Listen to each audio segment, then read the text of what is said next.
এই দেখুন মা, পদগুলো শুনে পদের ব্যাখ্যাগুলো শুনতে হবে, তাহলে আস্বাদন হবে। বললেন প্রীতির মূরতি ধরো স্বরূপ আপনা, কি কহব অঙ্গ শোভা শোভার নাহিক তুলনা।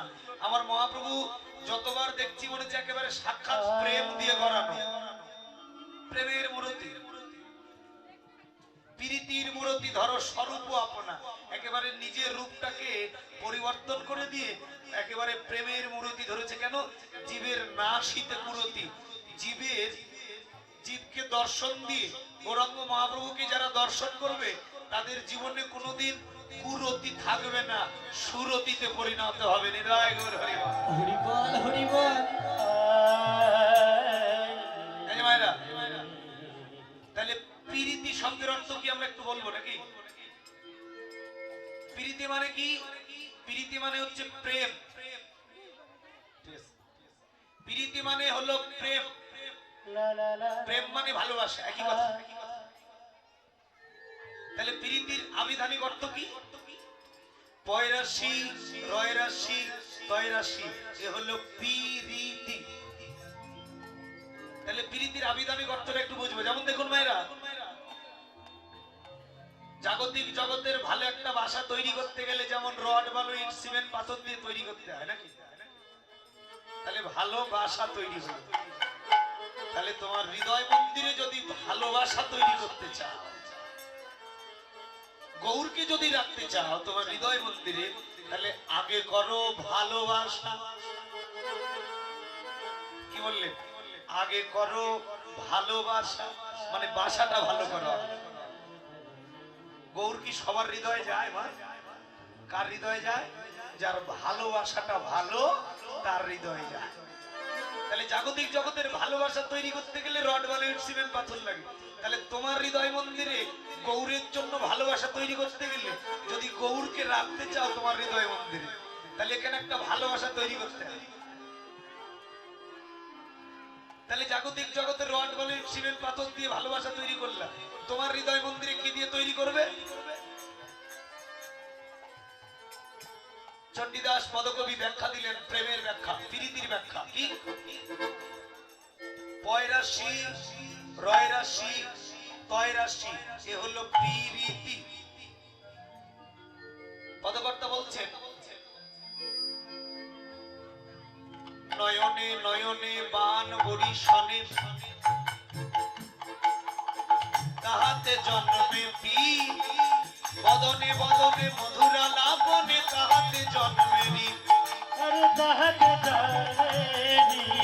এহিয়া ওহিয়া পরশ জাগিয়া তাহাতে জন্মেতি।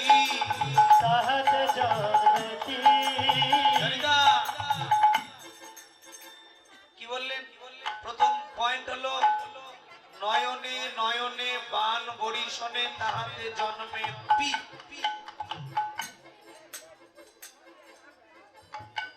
নয়নে নয়নে নয়ন দাও। এই যে মায়েরা, যে গৌর প্রেম আপনাদের হাটে বাজারে কিনে পাওয়া যায় কি? পাওয়া যায়? তাহলে কি করে প্রেম অর্জন করবেন? গৌরের প্রেমটা যে অর্জন করবেন সেটা একটু জানতে হবে তো নাকি? তাহলে একটু জানবো, একটু মনোযোগ দেন। বললেন নয়নে নয়নে বান বরিশনে তাহাতে জন্মে পয়রা শিকারে পি। নয়নে নয়ন দাও, কার নয়নে নয়ন দেবে? বলছে গুরু নয়নে নয়ন দাও। গুরু নয়নে নয়ন দিলে কি হবে? গুরু তোমার এই নয়নে মায়ার পর্দাটাকে ছেদন করলে তোমার দিব্য চক্ষু নয়ন উন্মিলিত হবে। সেদিন তোমার হৃদয়ে প্রেম আসবে, গৌর বাসা বাঁধবে, গৌর আস্বাদন করবে তোমার প্রেম। সেদিন তুমি গৌরূপকে দর্শন করতে পারবে। তাহলে যাত্রার নয়নে নয়ন দিলে হবে না, গুরু নয়নে নয়ন দিতে হবে। তাহলে নয়নে নয়নে বান বরিশনে তাহাতে জন্মে পি,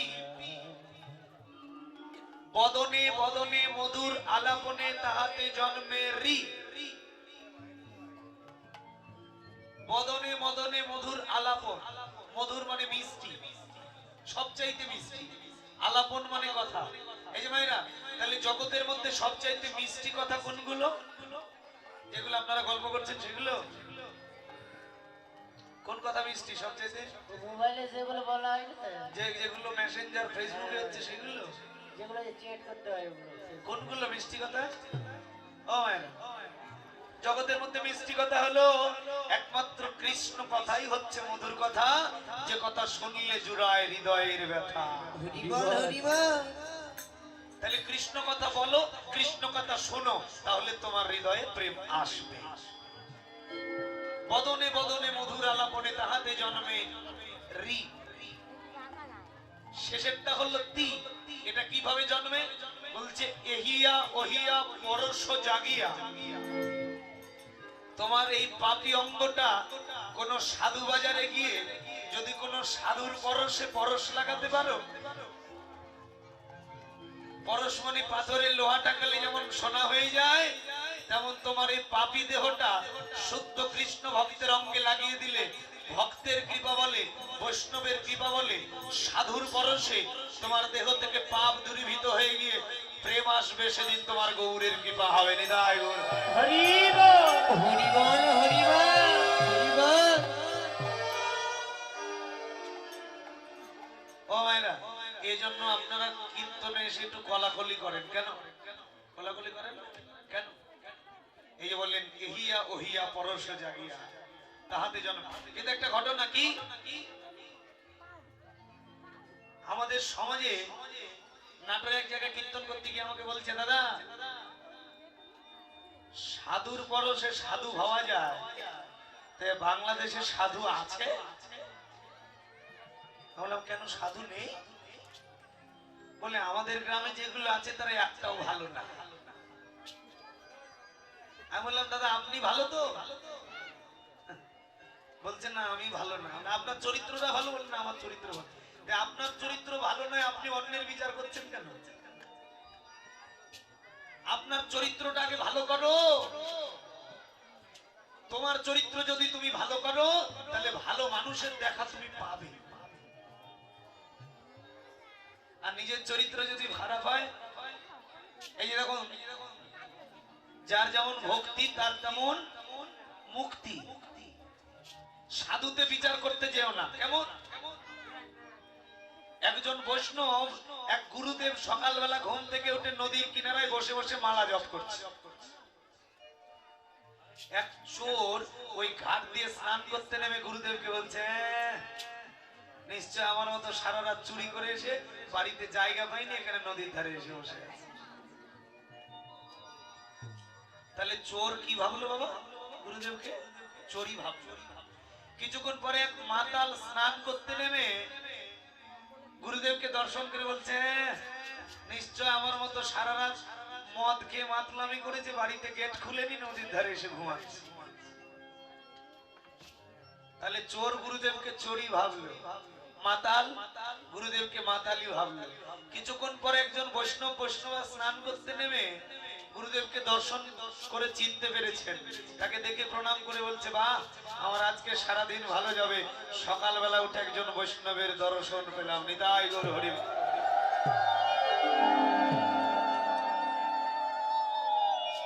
এই যে মাইরা, অতিথি সৎকার একটা গ্রন্থ আছে, এখানে কি বলছে শুনে রাখুন।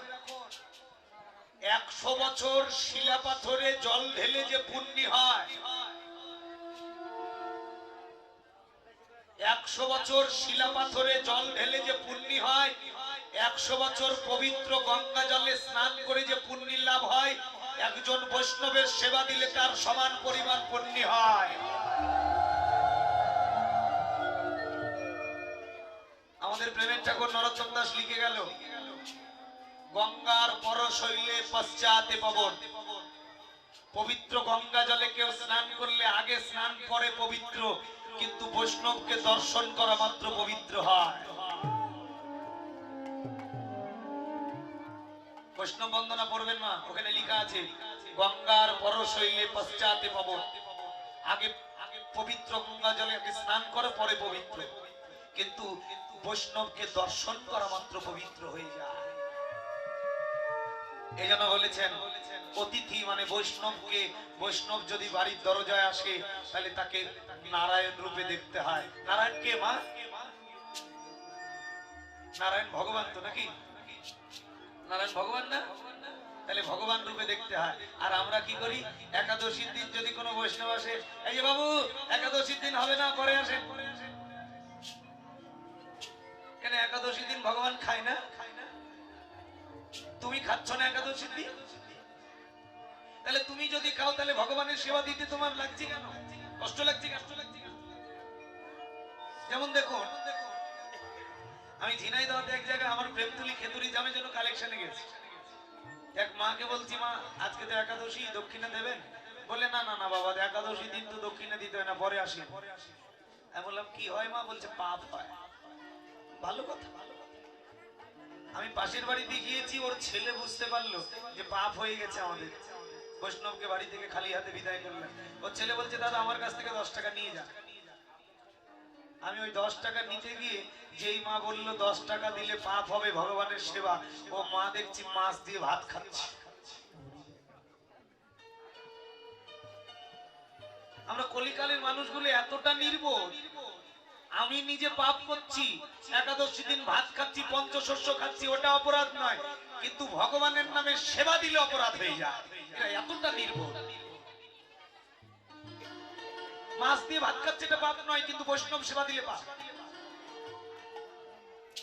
বাবাজিদের দোকানে, দাদা ভাইদের দোকানে গেলে বলে দাদা সকালবেলা কেবলই দোকান খুললাম, পরে আসেন, সাত হয়নি এখনো, পরে আসেন। আমি এক দাদাকে বললাম দাদা সাত হলে মানে? আপনি ভগবানের সেবা দিবেন, আপনার তো ভালো। বলছেন না দাদা, সাতটার সময় দিতে হয় না, সকালবেলা কেবলই দোকান খুললাম, ইনকাম হয়নি। আমি বললাম দাদা যদি আপনি 10 টাকা দেন আজকে ভগবানের নামে, তাহলে আপনার কি ইনকাম খারাপ হবে? বলছে হ্যাঁ। ভগবানের নামে 10 টাকা দিয়ে দিন শুরু করলে তার দিন খারাপ যাবে। এতটা চরিত্রবান আমাদের কলিকালের মানুষগুলো। আমাদের বিবেক দিয়ে ভাবতে লজ্জা করে। ভগবানের নামে সেবা দিয়ে দোকান শুরু করলে তার দিন খারাপ যাবে। তার মানসিকতাটা কত খারাপ দেখেছে। আরে বাবা সেই দিন সকালবেলা তুমি 10 টাকা দিয়ে, এই যে মা আস্তে, অতিথি সৎকার একটা গ্রন্থে লিখছেন, আজকে একটা মানুষের অ্যাক্সিডেন্ট হয়ে মরে যাওয়ার কথা। আজকে একটা মানুষের অ্যাক্সিডেন্ট হয়ে মরে যাওয়ার কথা, তার ভাগ্যলিপিতে লেখা আছে সে অ্যাক্সিডেন্ট হয়ে মারা যাবে। কিন্তু সেদিন সকালবেলা বৈষ্ণবের সেবা দিয়ে বাড়ি থেকে বের হয়েছে। শাস্ত্রে বলছেন তিনি যে অ্যাক্সিডেন্ট হয়ে মরে যাওয়ার কথা ছিল না, বৈষ্ণব সেবার জন্য তার ওই অ্যাক্সিডেন্টের চোখটা কেটে গিয়ে সামান্য একটা কাঁটা তার পায়ে ফুটে হালকা রক্ত বের হয়ে তার মৃত্যু যোগ পর্যন্ত কেটে যেতে পারে বৈষ্ণব সেবার ফলে। বৈষ্ণব সেবাকে কলিকালে এতটাই গুরুত্ব দিয়েছে, তার মৃত্যু যোগ কেটে যায় বৈষ্ণব সেবার ফলে। আর সেই বৈষ্ণবকে সেবা দিলে সারাদিন তার দোকানে ইনকাম হবে না। মানুষগুলো আমরা এরকম হয়ে গেছে। এই জন্য সাধুতে বিচার করিও না। ধনী যদি হতে চাও তাহলে বিচার করো না। একজন জেলে চিনেন তো মা? আপনি তো সব ঘোষ নাকি? জেলে মানে যারা মাছ মারে, সাগরের কিনারায় মাছ মারতে গেছে, ওখানে মাছ মারতে গিয়ে দেখছে, শুনেছি সাগরের কিনারায় পরশমণি পাথর থাকে। তাহলে এতদিন ধরে মাছ না মেরে একটা জালের কাঠি, লোহার কাঠি ছিঁড়ে নিয়ে বড় বড় পাথর দেখে ঠেকাচ্ছে। একজন বলছে দাদা আপনি বড় বড় পাথর দেখে কি ঠেকাচ্ছেন? বলছে লোহা। বলে কেন? বলে বড় বড় পাথরে ঠেকালে বাই চান্স যদি লোহাটা সোনা হয়ে যায় তাহলে ধনী হয়ে যাও। বলছে হ্যাঁ গো, বড় পাথরে ঠেকাচ্ছ, ছোটগুলো? বলছে ছোট পাথরে পরশমণি পাথর থাকে না। মহাজন বললেন তোমার জীবনে কোনোদিন পরশমণি পাথর পাওয়া হবে না। কেন? তোমার হৃদয়ে বিচার আছে। তুমি যদি পরশমণি পাথর পেতে চাও তাহলে ছোট বড় টেরা বাঁকা ভাঙ্গা কুচরা সবগুলোতে ঠেকিয়ে যাও। ঠেকাতে ঠেকাতে একদিন তোমার বিশ্বাস শ্রদ্ধা ভক্তির বলে তোমার পরশমণি পাথর মিলবে।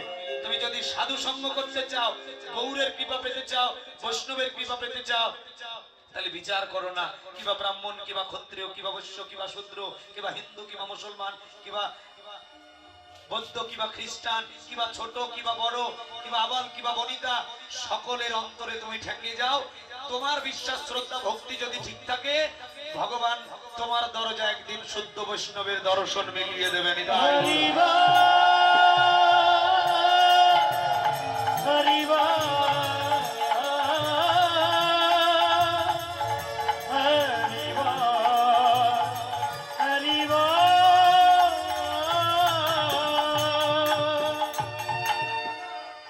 সজনী আর কি বলবো জানি, আমার গৌরাঙ্গ মহাপ্রভুকে দর্শন করে মনে হলো, কি মনে হলো জানিস? ওরে মাঝদি দিনহি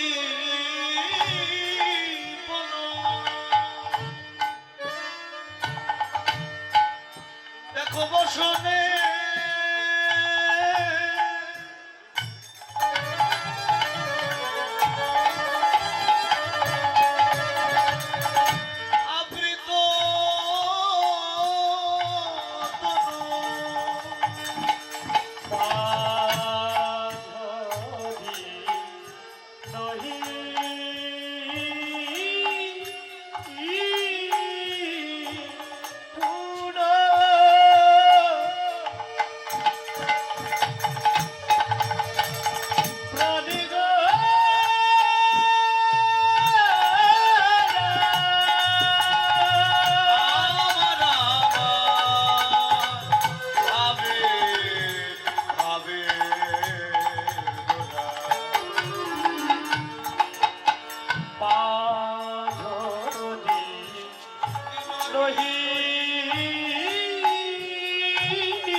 ভজনের সিদ্ধান্ত দিলেন।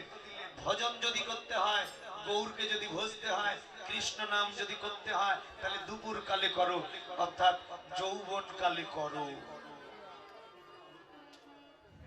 এই যে মায়েরা, শিশুকালে মহাপ্রভু একটু দুষ্ট ছিল, যৌবন কাল আসলো, কৃষ্ণ দর্শন করলো, তার ভাবটা হয়ে গেল শান্ত ভাব, একেবারে শান্ত ভাবের হয়ে গেছিল। শান্ত ভাবের হলো কেন? যার গতি শান্ত তার রতি শান্ত। গতিকে আগে শান্ত করে, তাহলে মধ্যাহ্নের সময় দুপুর কালে মহাপ্রভু তার স্বভাবগুলোকে পরিবর্তন করলেন, সমস্ত স্বভাবকে পরিবর্তন করলেন। কি স্বভাব? বলে যত দুষ্টমি স্বভাব ছিল যৌবন কালে এসে তা পরিবর্তন করলেন।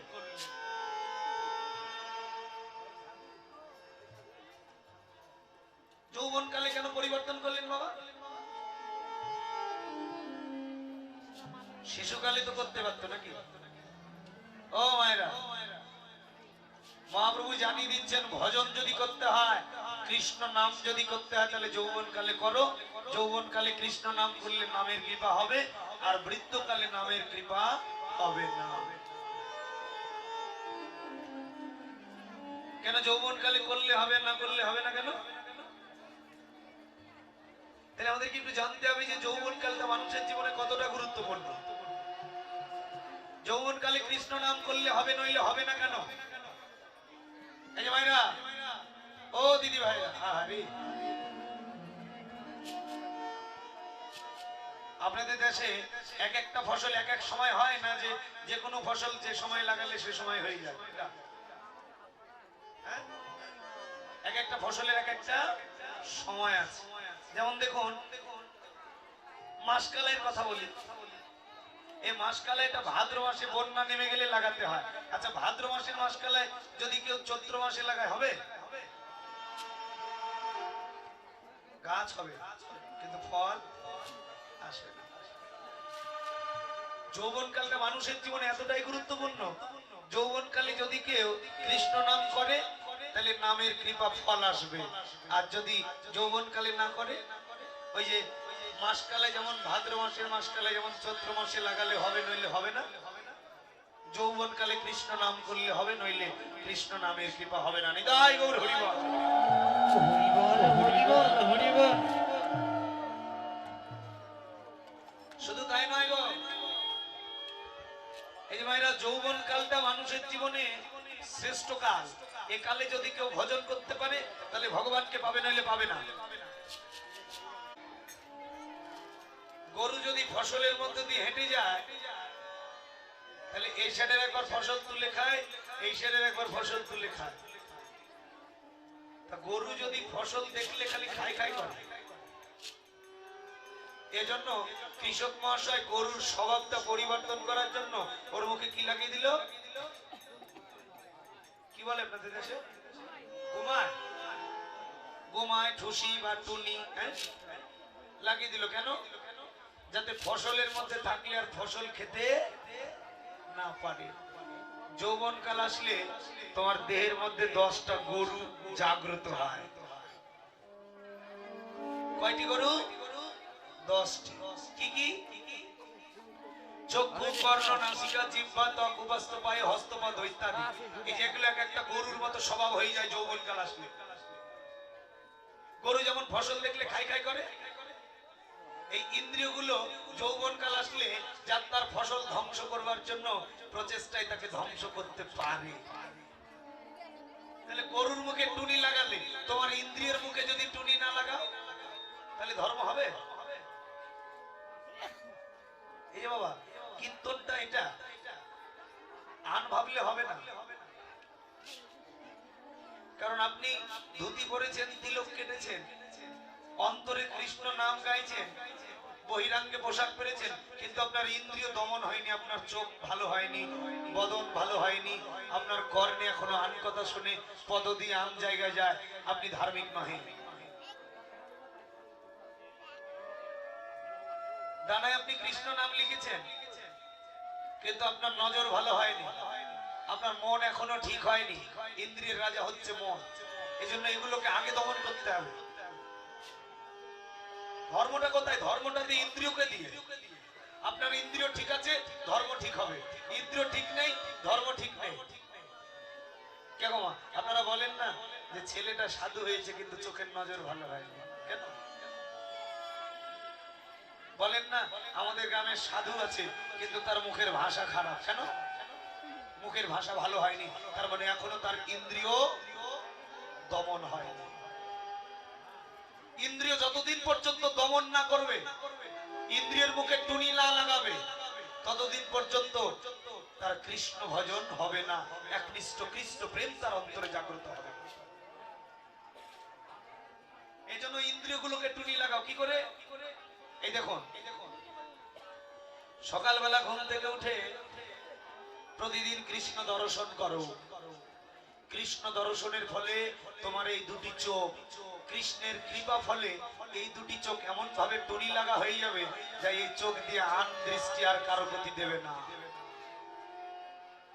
বদন দিয়ে কৃষ্ণ নাম করো, নামের কৃপা হবে, এই বদন দিয়ে আন কথা বলবে না। সকালবেলা ঘুম থেকে উঠে হস্ত দিয়ে চরণামৃত আস্বাদন করো। ভোজনালয়ে যিনারা দায়িত্বে রয়েছেন অতি সত্বর ভোজনালয়ে আপনারা আপনাদের স্ব দায়িত্ব পালনের জন্য প্রস্তুত হন। হরে কৃষ্ণ। জানিদা, হস্ত দিয়ে প্রতিদিন কৃষ্ণের চরণামৃত আস্বাদন করো, তোমার এই হস্ত কন্ট্রোল হয়ে যাবে। বদন দিয়ে কৃষ্ণ নাম, কর্ণ দিয়ে কৃষ্ণ নাম শোনো, কিন্তু আমরা তো তার উল্টোটা করি। সকালবেলা ঘুম থেকে উঠে আগে মুরগির সিদ্ধ ডিম মেরে দিই। কি গো, মিথ্যে কথা বলছি? ইন্দ্রিয় দমন হবে কি করে? জীবনে কোনোদিন সকালবেলা সন্ধ্যাবেলায় গোবিন্দের সম্মুখে দাঁড়িয়ে বসে বসে একবার দুটি নয়ন দিয়ে তাকে দর্শন করি না? তাহলে কি করে হবে? আপনি নিজে করেন না, আপনার ছেলে মেয়েকে করাবেন না, তাহলে ধর্ম প্রতিষ্ঠিত হবে কি করে? আপনার ছেলেটাকে তো আপনি তৈরি করছেন, আপনি নষ্ট করছেন। আমরা আমাদের ছেলেকে নষ্ট করছি। পরে যখন বড় হলো, ডাক্তার, ইঞ্জিনিয়ার, উকিল, শিক্ষক, সাংবাদিক হলো, আবার পরে পাশের বাড়িতে গিয়ে বলছি আমার ছেলেটা ভালো না। কেন? বলে আমি তাকে মানুষ তৈরি করতে পারিনি। কেন? কারণ তুমি তাকে করনি। এই জন্য দুপুর বেলায় মহাপ্রভু সমস্ত স্বভাব পরিবর্তন করে তিনি কৃষ্ণ নাম করলেন। কলিকালের মানুষকে বললেন, হে মানুষ, যদি শুদ্ধ ভজন করতে চাও তাহলে কৃষ্ণ নাম করো, যৌবন কালে করো, নইলে হবে না। যেমন দেখুন, একটা জমিতে অনেকগুলো গাছ লাগানো আছে। গাছে যদি আগুন ধরে যায় তাহলে গাছপালাও পুড়ে, ওই মাটিটাও পুড়ে যায়। শুধু তাই নয়, মাটিটা যদি পুড়ে যায় তাহলে পোড়া মাটিতে আর গাছ হয় না। পোড়া মাটিতে গাছ হয় না। যেমন তোমার এই দেহের মধ্যে যৌবন আসলে কামের যে আগুন সেটা দাও দাও করে জ্বলে উঠে। এটাকে নিভানোর জন্য হরি নামের জল দিয়ে নিভাতে হবে, হরি নাম করতে হবে। যদি না নিভাও তাহলে কামের আগুনে যদি তোমার দেহটা পুড়ে যায়, তাহলে সেদিন যতই ভালো গুরুদেব দিয়ে বীজ বপন করো, কর্ণ দিয়ে কৃষ্ণ নাম শিক্ষা দীক্ষা নাও, সেদিন ওই বীজে তোমার ফসল হবে না। নিতাই গৌর হরি বল।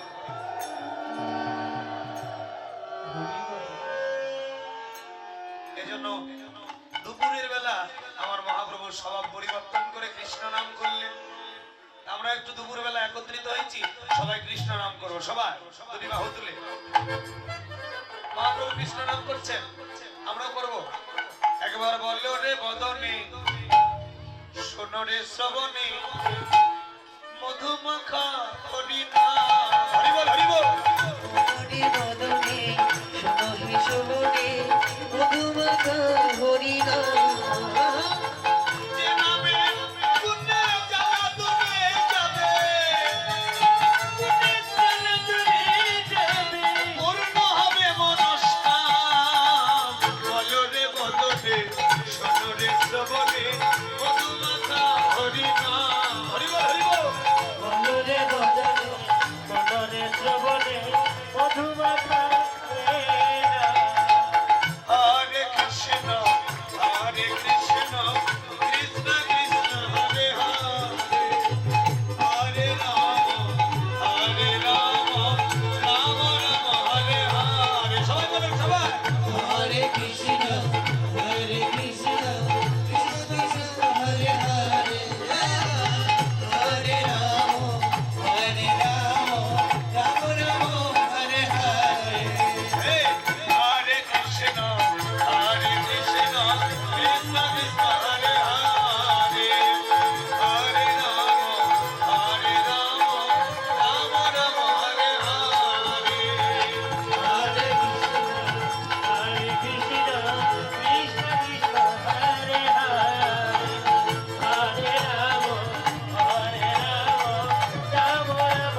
মহাপ্রভুর ভাব দেখো, সূর্য পূজার ভাবে বিভাবিত হয়ে রাধা ভাবগ্রান্তি অঙ্গে ধারণ করে জগতে প্রকাশ করবার জন্য দেখো দেখো আজ কি এ নবদ্বীপ চন্দ্র, আজ কি নবদ্বীপ চন্দ্র, আজ কি এ নবদ্বীপ চন্দ্র, আজ কি নবদ্বীপ চন্দ্র, কামিনী কাম কলিত তুচ্ছ মানস, কামিনী কাম কলিত তুচ্ছ মানস, গতি অতি গজদিনী মন্দ, গজদিনী মন্দ, গতি অতি গজদিনী মন্দ, গজদিনী মন্দ, হেলে দুলে চলেছে দুলে দুলে চলেছে, অজগামিনীর মতো হেলে দুলে চলেছে। গজগামিনীর মতো হেলে দুলে চলেছে।